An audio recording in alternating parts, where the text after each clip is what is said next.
마태복음 13장.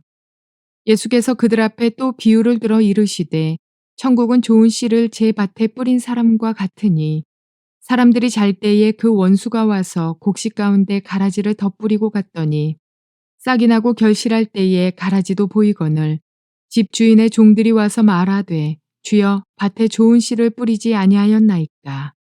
그런데 가라지가 어디서 생겼나이까. 주인이 이르되 원수가 이렇게 하였구나. 종들이 말하되 그러면 우리가 가서 이것을 뽑기를 원하시나이까. 주인이 이르되 가만두라. 가라지를 뽑다가 곡식까지 뽑힐까 염려하노라. 둘 다 추수 때까지 함께 자라게 두라. 추수 때에 내가 추수꾼들에게 말하기를 가라지는 먼저 거두어 불사르게 단으로 묶고 곡식은 모아 내 곡간에 넣으라 하리라. 또 비유를 들어 이르시되 천국은 마치 사람이 자기 밭에 갖다 심은 겨자씨 한 알 같으니 이는 모든 씨보다 작은 것이로되 자란 후에는 풀보다 커서 나무가 되매 공중의 새들이 와서 그 가지에 깃들이 있느니라. 또 비유로 말씀하시되 천국은 마치 여자가 가루 서말 속에 갖다 넣어 전부 부풀게 한 누룩과 같으니라. 예수께서 이 모든 것을 무리에게 비유로 말씀하시고 비유가 아니면 아무것도 말씀하지 아니하셨으니 이는 선지자를 통하여 말씀하신 바 내가 입을 열어 비유로 말하고 창세부터 감추인 것들을 드러내리라 함을 이루려 하심이라. 이에 예수께서 무리를 떠나사 집에 들어가시니 제자들이 나와 이르되 밭의 가라지의 비유를 우리에게 설명하여 주소서. 대답하여 이르시되 좋은 씨를 뿌리는 이는 인자요 밭은 세상이요 좋은 씨는 천국의 아들들이요 가라지는 악한 자의 아들들이요 가라지를 뿌린 원수는 마귀요 추수 때는 세상 끝이요 추수꾼은 천사들이니 그런즉 가라지를 거두어 불에 사르는 것 같이 세상 끝에도 그러하리라. 인자가 그 천사들을 보내리니 그들이 그 나라에서 모든 넘어지게 하는 것과 또 불법을 행하는 자들을 거두어내어 풀무불에 던져 넣으리니 거기서 울며 이를 갈게 되리라. 그때의 의인들은 자기 아버지 나라에서 해와 같이 빛나리라. 귀 있는 자는 들으라. 자, 오늘은 마태복음 13장 24절부터 43절까지의 말씀을 통해서 주님의 음성을 들을 수 있기를 바랍니다. 저는 제목을 이렇게 삼았습니다. 우리는 두 개의 거대한 영적 영향력 아래에서 살고 있습니다. 다시 말해서 우리는 하나님과 사단이라는 두 개의 거대한 영향력 아래에서 살고 있다는 것입니다. 그 중간에 영역은 없습니다. 혹은 하나님의 영향 아래 살아가게 되든지 아니면 사단의 영향력 아래 살게 된다는 것입니다. 어떤 사람은 이 하나님 영향 아래서 삶으로 말미암아 하나님의 통치권에 순종함으로 말미암아 좋은 열매를 맺는 삶을 살게 된다면 또 어떤 사람들은 대다수의 사람들은 안타깝게도 사단의 어두운 영향력 아래에서 나쁜 열매를 맺으며 살아갈 수밖에 없다는 것입니다. 그래서 오늘 본문의 이 세 개의 비유의 이야기는 천국에 대한 비유인데 누가 천국에 합당한 자인가 또 천국의 영향력 안에 살아가는 천국의 열매를 맺는 삶은 어떤 삶인가 하는 것을 우리에게 말해주고 있습니다. 영향력에 대한 이야기입니다. 당신이 어떤 영향 아래에서 살아가느냐에 따라서 여러분의 미래가 결정된다는 이야기이기도 합니다. 오늘 본문은 세 개의 비유를 이야기합니다. 첫 번째 비유는 24절부터 30절까지입니다. 예수님께서 천국 비유를 말씀하시는데 좋은 씨를 제 밭에 뿌린 사람과 같다. 사람이 잘 때 그 원수가 와서 곡식 가운데 가라지도 떠뿌리고 갔더니 싹이 나고 결실할 때 가라지도 보였더라. 싹이 나고 열매, 결실을 맺었는데 가라지도 결실을 했더라. 집주인의 종들이 와서 말하되 주여 밭에 좋은 씨를 심지 아니었습니까? 그러면 가라지가 도대체 어디서 생겼습니까? 주인이 가로되 원수가 이렇게 하였구나. 종들이 말하되 그럼 우리가 가서 그걸 뽑기를 원하십니까? 주인이 가로되 가만두어라. 가라지를 뽑다가 곡식까지 좋은 열매까지 뽑을까 염려하노라. 둘 다 추수 때까지 함께 자라게 두어라. 추수 때에 내가 추수꾼들에게 말하기를 가라지는 먼저 거두어 불사르게 단으로 묶고 곡식은 모아서 내 곡간에 넣으라 하리라. 농부의 이야기입니다. 농사를 조금이라도 지어본 사람 혹은 여러분의 친척 가운데 농사를 지은 분에게 가서 그들의 친척집에 가서 이 농사 짓는 모습을 본 사람들은 쉽게 이해할 수 있습니다. 1년 농사를 하는데요. 3, 4월에 씨를 뿌리고 나중에 8월 말 9월, 10월 돼서 이제 추수를 하는데 그 중간에 가라지들이 자꾸 솟아나가지고 그 가라지 때문에 애를 먹는 것을 보게 됩니다. 그것 때문에 농약도 뿌리고요. 직접 이 큰 가라지들은 쑥쑥 뽑아내기도 합니다. 그러다가 가라지뿐만 아니라 이 알곡까지도 뽑아내는 그런 실수를 범할 때고 있는 것은 너무나 잘 알고 있는 이야기입니다. 도대체 이 비유가 말하는 것은 뭘까요? 사람은 두 가지의 영향력 안에 살게 된다는 것입니다. 좋은 씨를 뿌린 사람의 이 씨를 받은 마음밭의 사람은 좋은 열매를 맺는데 원수가 우리도 모르게 우리 마음속에 심어놓은 악한 이 가라지의 씨앗을 받은 사람은 자기도 모르게 가라지라는 열매를 맺을 수밖에 없다는 것이죠. 열매도 아니죠, 사실은. 이건 그냥 풀입니다. 잡풀과 같은 것입니다.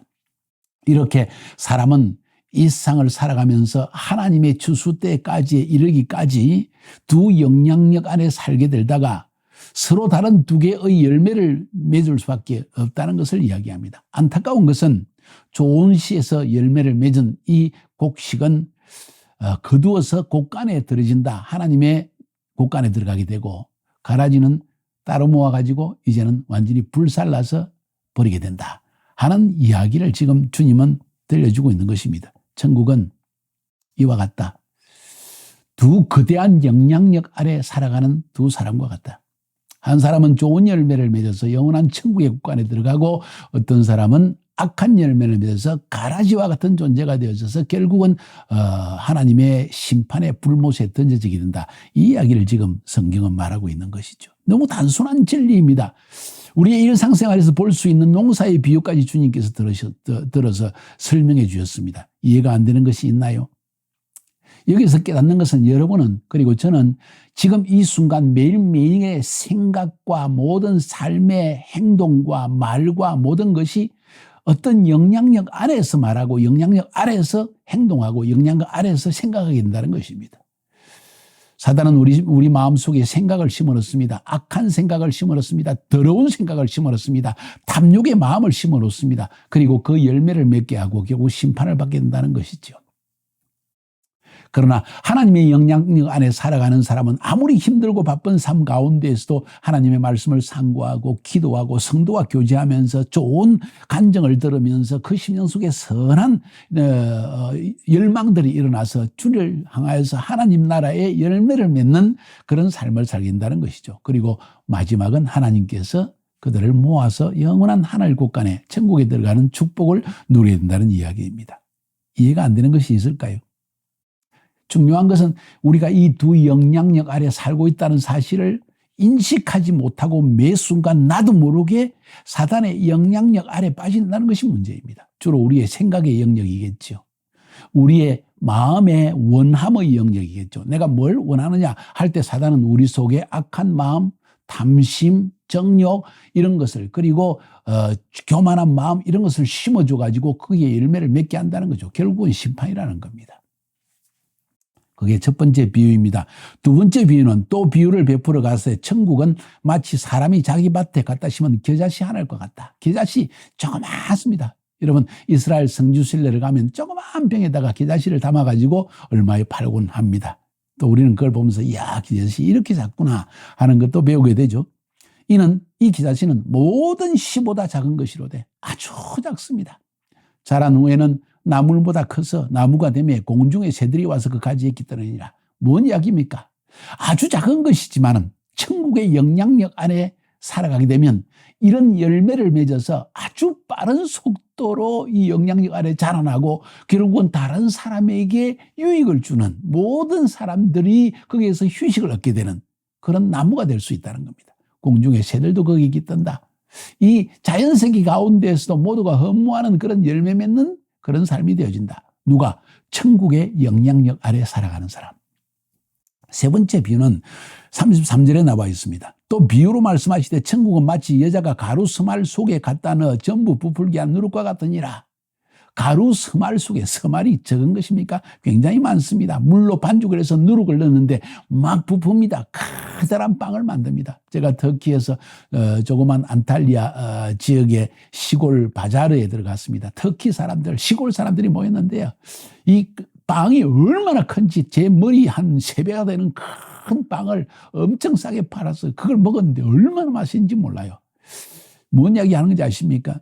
누룩 조그만 것이지만은 그 누룩 때문에 엄청나게 크고 부풀은 맛있는 빵이 만들어진다는 이야기입니다. 영향력입니다. 누룩의 영향력을 이야기하는 것입니다. 천국은 이런 영향력을 발휘한다는 것입니다. 천국의 영향력 아래 살아가는 사람, 맛있는 빵을 만들어내는 누룩과 같은 존재이다. 모든 사람에게 선한 열매를 맺는 누룩과 같은 존재가 되어진다. 이런 이야기라는 것입니다. 그때 예수께서 이 모든 것을 무리에게 비유로 말씀하시고 비유가 아니면 아무것도 말씀하지 아니하셨으니 왜 그랬을까요? 왜 예수님은 비유로만 말씀하셨을까요? 이는 선지자로 말씀하신 바 내가 입을 열어 비유로 말하고 창세부터 감추인 것을 드러내리라 함을 이루려 하심이라.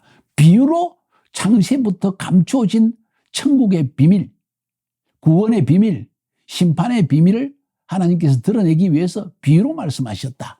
왜? 비유처럼 쉽게 이해할 수 있는 것이 없기 때문입니다. 그런데도 눈이 감긴 사람은 이 비유를 깨닫지 못합니다. 그래서 앞부분에서도 예수님께서 이 내 밭의 비유를 말씀하실 때 하나님 앞에 순종의 마음이 없고 깨달으려는 마음이 없고 자기 생각으로 가득 찬 사람들은 온갖 변명을 늘어놓고 자기를 변호하고 그러면서 결국 이 쉬운 비유조차 이해하지 못하게 된다는 것이죠. 그래서 그들에게는 감추어진 비유가 같은 것이다. 왜 비유로 말씀하셨느냐? 그들이 깨닫지 못하게 하기 위해서 하나님 말씀하셨다. 그러면 모든 사람이 깨닫지 못하느냐? 그건 아니다는 거죠. 깨닫는 사람이 있다는 것입니다. 창세기로부터 감추어진 비밀을 드러내기 위해서 비유로, 아주 쉬운 비유로 이해할 수 있도록 우리의 일상생활의 가장 일반적인 이야기를 통해서 주님이 말씀해 주시고 비유로 해준다는 거예요. 근데 눈이 열려진 사람, 제자와 같은 사람, 주님의 말씀을 사모하는 사람, 진짜 하나님의 뜻에 순종하려고 하는 사람, 내 뜻을 내려놓은 사람에게는 이 비유가 깨달아져서 열매를 맺기 시작하는데 마치 겨자씨와 같이 큰 나무가 되어지고요. 그 다음에 누룩과 같이 엄청나게 맛있는 빵을 만들어내는 영향력을 발휘하게 된다는 것이죠. 비유. 여러분, 주님의 비유의 말씀을 들을 때 깨달아집니까? 감사한 일입니다. 아름다운 열매가 맺어질 것입니다. 마지막으로 36절에서 43절까지 주님께서 그 첫 번째 비유를 설명해 주십니다. 예수께서 무리를 떠나서 집에 들어가시니 제자들이 나와 이르되 밭의 가라지의 비유를 우리에게 좀 설명해 주십시오. 이게 무슨 말씀입니까? 하니까 대답하여 가라시되 좋은 씨를 뿌리는 이는 인자요. 예수님이 좋은 씨를 뿌리는 분이다. 예수님뿐만 아니라 예수의 제자들도 좋은 씨를 뿌리는 분이시다. 밭은 세상이다. 우리의 마음밭이라고 할 수 있고 이 세상이라고 말할 수 있습니다. 좋은 씨는 천국의 아들들이요. 다시 말해서 예수님께서 그의 제자들을 보내가지고 지금 사역을 행하신다는 이야기입니다. 가라지는 악한 자의 아들들이다. 악한 자의 아들들. 좋은 자의 아들들이 있고 악한 자의 아들들이 있다. 하나님의 종들이 있고 사단의 종들이 있다. 사단의 영향력 아래 살아가는 사람이 있고 하나님의 영향력 아래 살아가는 사람이 있다. 그러면 이 가라지를 심은 원수는 누구냐? 마귀다. 주수대는 세상의 끝이다. 주수권은 천사들이다. 그런즉 가라지를 거두어 불에 사르는 같이 세상 끝에도 그러할 것이다.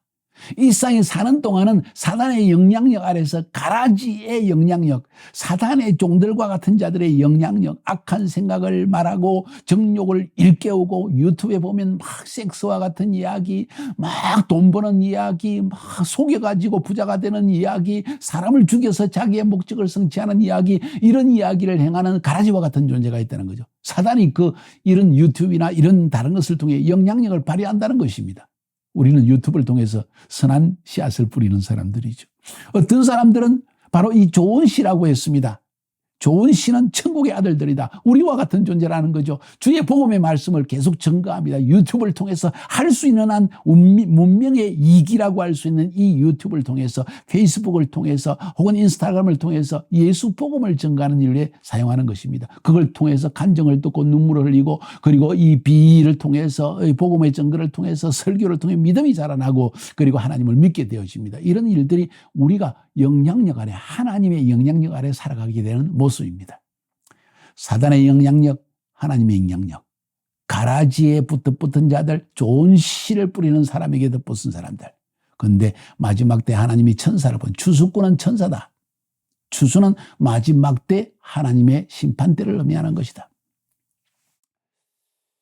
인자가 그 천사들을 보내리니 저희가 그 나라에서 모든 넘어지게 하는 것과 또 불법을 행하는 자들을 거두어내어 불못불에 던져 넣으리니 거기서 울며 이를 갈미 있으리라. 천사를 보내 주수를 하게 되는데 심판의 천사입니다. 구원의 천사이기도 하고 심판의 천사이기도 합니다.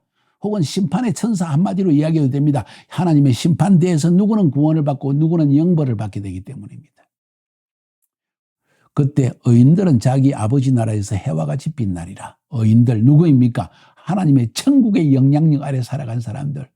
전능하신 하나님의 영향력 아래서 주님의 말씀을 듣고 씨 뿌리는 자의 말씀을 듣고 그 10년 가운데 기쁨으로 이 복음의 말씀을 받아들여서 마치 누룩과 같이 마치 기다치와 같이 열매를 맺은 사람들은, 그 의인들은, 그 예수를 믿어 죄에서 벗어난 의인들은 아버지 나라에서 해와 같이 빛나리라. 영원한 복을 누리게 된다는 이야기입니다. 그런데 그렇지 않고 사단의 영향력 아래서, 사단이 주는 욕심 가운데서, 세상적인 욕망 가운데, 정욕 가운데에서, 이런 잘못된 동기 가운데에서 결국 사단의 영향력 아래 살아가는 사람들은 어떻게 된다고요? 불문불에 던져진다. 거기서 울며 이를 갈미 있으리라. 그러나 이미 때는 늦으리. 이미 때는 늦으리. 이런 두 종류의 삶이 있다는 것을 주님은 천국 비유를 통해서 우리에게 말씀해 주십니다. 우리는 지금 매일 매순간 어떤 영향력 아래 살아가고 있습니까? 실질적으로 우리는 매 순간마다 이 두 영역 가운데에서 혹은 사단의 영향력 혹은 하나님의 영향력 둘 중에 하나를 선택하는 것이 우리의 매일 매순간의 삶의 발걸음이라는 걸 알고 계십니까? 이전에 예수를 잘 믿었다가도 나중에 그냥 나락으로 떨어지는 경우가 있습니다. 이전에는 정말 눈물 흘리며 회개하고 주님 앞에 열심으로 주를 섬기리라 했는데 조금 잘 살게 되고 조금 유명해지고 조금 여러 가지 상황이 벌어지면서 이 사람은 점점 하나님께서 멀어지고 세상 사람들처럼 그냥 복만 받으려고. 보세요. 우리가 너무 힘들지 않습니까? 아이들 때문에 힘듭니다. 돈이 없습니다. 결혼도 못합니다. 뭐 온갖 핑계를 들면서 하나님께서 점점 멀어지고 또 하나님의 사역에서 점점 멀어지기 시작합니다. 먼저 된 자가 나중되고 나중된 자가 먼저 된 자가 있다고 했습니다. 어떤 사람은 정말 예수를 믿는 사람들조차 미워하고 교회에 대해서 비판적이고 이러다가 어느 날 예수를 믿게 되는데 이 사람은 자기가 지금까지 행한 일에 대해서 회개하고 눈물로 회개하고 매일 말씀을 사모하고 한순간이라도 옛날의 그 죄악과 옛날의 그 모든 하나님 앞에 흉악한 사단의 영역에 빠져들까 봐 두려워서 자신을 지키기 위해서 매일 예배하고 매일 말씀을 상고하고 그 말씀에 순종하며 살아가며 그리고 사역에 힘쓰는 사람이 있습니다. 이런 사람은 시작은 미미하지만 나중은 창대한 사람이지요. 나중된 자가 먼저 된 자들이죠. 이런 일들이 우리 삶에 있다는 것입니다. 여러분은 지금 누구의 영향력 아래 살고 있습니까? 하나님의 영향력 아래 살고 있습니까? 아니면 사단의 영향력 아래 살고 있습니까? 겉으로는 하나님을 믿고 주님을 섬기려고 하면서 내 마음속에는 세상적인 욕망과 이것을 하지 못해서 억지로 참고 있는 삶을 살고 있습니까? 분명히 알아야 됩니다. 우리는 두 영향력 아래 살고 있다는 사실을, 거대한 영향력 아래 살고 있다는 것을, 선택은 우리에게 있다는 것을 기억할 필요가 있습니다. 승리하시기를 주님의 이름으로 축복합니다.